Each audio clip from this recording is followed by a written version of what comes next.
Professor Asad Salim Sheikh आपसे मुखातिब हूँ। आज हम एक वाक़या के हवाले से रिज़्क़ हलाल कमाने वालों और हाथों से मज़दूरी करने वालों की अज़मत और उसकी बरकत का ज़िक्र करेंगे। तारीख़ में हमें बहुत सारे ऐसे वाक़यात मिलते हैं कि जिससे हमें ये सीखने को मिलता है कि जो मेहनत करने वाले लोग हैं, जो रिज़्क़ हलाल कमाने वाले लोग हैं, रब ने, कुदरत ने उनके लिए क्या क्या बरकतें रखी हुई हैं। मुग़ल बादशाह औरंगज़ेब बेशक सियासी तौर पर आप उसका एक करैक्टर है कि अपने बाप को, अपने भाइयों के साथ उसने जो सलूक किया उसकी कोई जस्टिफिकेशन नहीं है तारीख़ के अंदर। लेकिन जहाँ तक उसके ज़ाती किरदार का ताल्लुक़ है तो ज़ाहिर है कि उसके बारे में यही रिवायात हैं कि वो एक दरवेश सिफ्स आदमी था। अपनी गुज़र बसर के लिए मेहनत करके वो पैसे कमाता था और अपनी ज़ात पर ख़र्च करता था।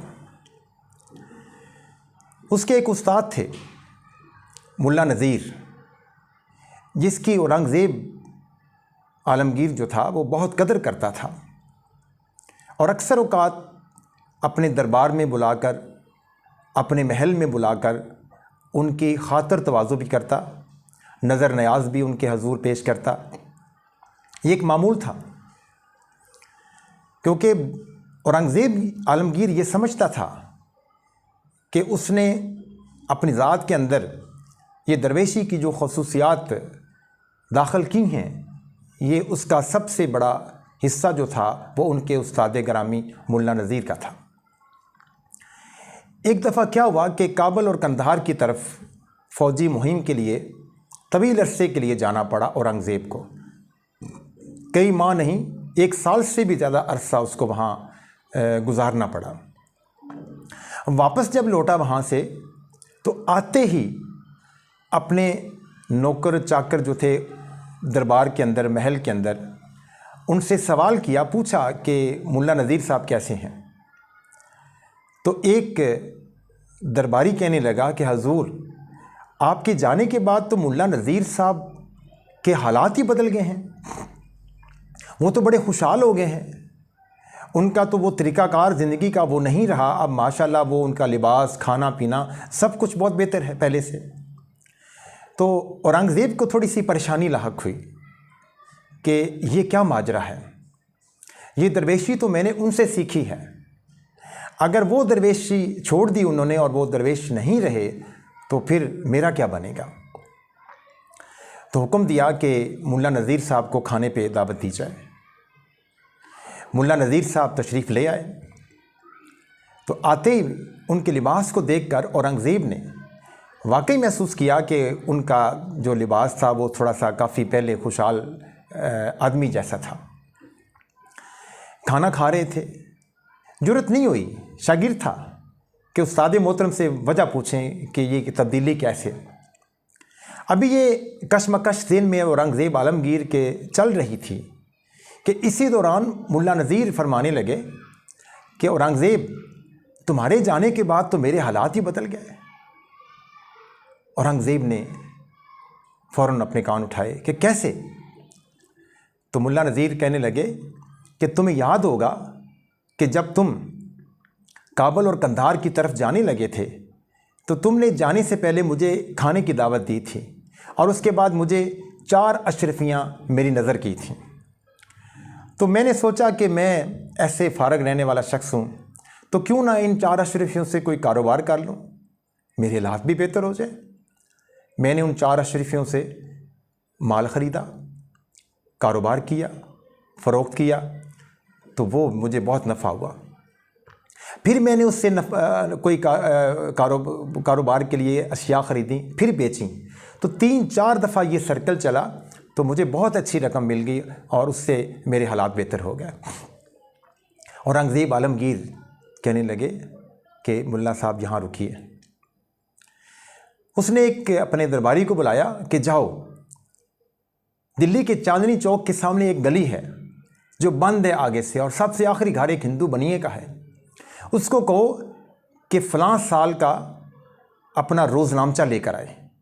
उसने कहाँ खर्च किया, कहाँ उसकी आमदन हुई, वो दौड़ता हुआ गया, हिंदू बनिए के पास पहुंचा कि बादशाह तुम्हें बुला रहे हैं। उसकी टांगें कांपना शुरू हो गई कि मुझसे पता नहीं क्या गुस्ताखी हुई। खैर वो आया, सामने खड़ा हो गया। औरंगज़ेब ने कहा कि तुम फ़लाँ साल फ़लाँ 3 महीनों का अपना हिसाब बताना शुरू करो कि तुमने कहाँ कहाँ खर्च किया। उसने अपना रोज़नामचा निकाला, पढ़ता गया। एक जगह आकर वो रुक गया। कहता जी कि ये मैंने एक मजदूरी के लिए इतनी रकम अदा की थी, और उस रात वो रात मेरी ज़िंदगी की बड़ी भारी रात थी। बादशाह ने पूछा वो तफसील बताओ। वो तफसील बताने लगा कि जाड़े का मौसम, सख्त सर्दी, मुसलसल बारिश, मेरी छतें घर की टपकने लगीं, मेरे घर का सामान ख़राब होता जा रहा था, मेरी सारी जमा पूंजी, हिसाब किताब, सारा रोज़नामचे वो उसी कमरे के अंदर थे। मैं और बीवी अकेले थे घर में। हमने मट्टी ढो कर छत पे डाली ताकि छत टपकनी बंद हो जाए, लेकिन वो पानी नहीं रुका। अचानक बिजली की चमक से, कड़क से मैंने अपनी खिड़की से दूर से देखा कि जहाँ चांदनी चौक के एक बोहड़ का दरख्त बड़ा है, उसके नीचे एक शख्स कंबल लिए बैठा हुआ है। मैं दौड़ता हुआ उस शख्स के पास गया, उससे जाकर रिक्वेस्ट की कि तुम मजदूरी करोगे। उसने कहा मैं मजदूरी के लिए तो बैठा हुआ। उसको मैंने अपने साथ लिया, घर आ गया। उसने बड़ी मेहनत से मेरे साथ मट्टी ढोई, और 2-3 घंटे के बाद हमने वो छतों के ऊपर मट्टी डालकर पानी को रोक लिया। यूँ मेरा साजो सामान और जमा पूंजी बच गई।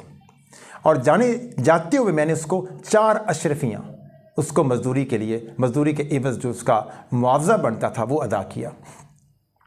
बादशाह ने पूछा, औरंगज़ेब ने पूछा कि तुम उस शख्स को जानते हो जिसने मजदूरी की थी? वो शख्स कहने लगा नहीं। उसने कंबल ओढ़ा हुआ था, उसने अपने मुंह पर भी कोई चादर वगैरह ली हुई थी, मैंने उसको नहीं पहचाना। बादशाह कहने लगा मुल्ला साहब मतवज्जो हों, वो मज़दूर मैं था, मैंने वो मज़दूरी की थी वहाँ पे। और वो 4 अशरफियाँ जो थीं, वो 4 अशरफियाँ ही आपकी नज़र की थीं मैंने काबुल जाने से पहले।